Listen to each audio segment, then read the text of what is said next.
So magandang hapon po sa inyo mga kaibigan. So ngayon mga kaibigan is gagawa tayo ng buko juice.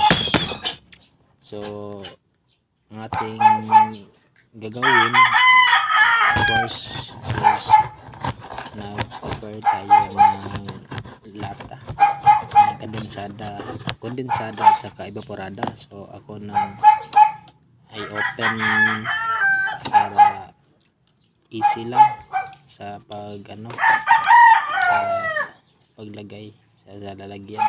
I-mix ko ba. So mo na nga ako pong hikuha atong ako ang gi kong butong ako nang giandam lang kilid. So mo na akong dadon dere kay aron ihuwad na ko ba ang akong giabrihan nga kondensada. So mo na akong mikos gid na akong gihuwad aron lami ba, tamis kayo, murag tamis sa relationship. So mo na tamis kayo na guys, kay ako nagbutang ng evaporada. So by the way guys, akong butong nagama na is mga nasa walo na kabutong guys. Daghan kayo og sabaw mo na puno pa ng sabaw diha. So mo na nga kani guys, wala ko'y plano nga magama og lamaw.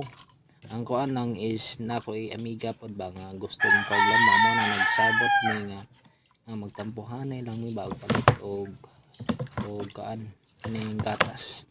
Mo na na ako na napalit kaya lang og kwarta. Mo na nga ni hatag lang siya nako guys. Mo na ako na nang palit kanina, mo na nga naka natuman ra gyud iyang gusto ba. Mo nangala siya kay cravings ko na.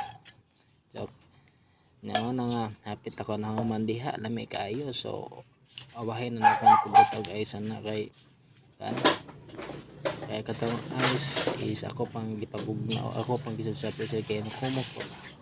So I hope guys na gusto niyo ang aking video. Salamat.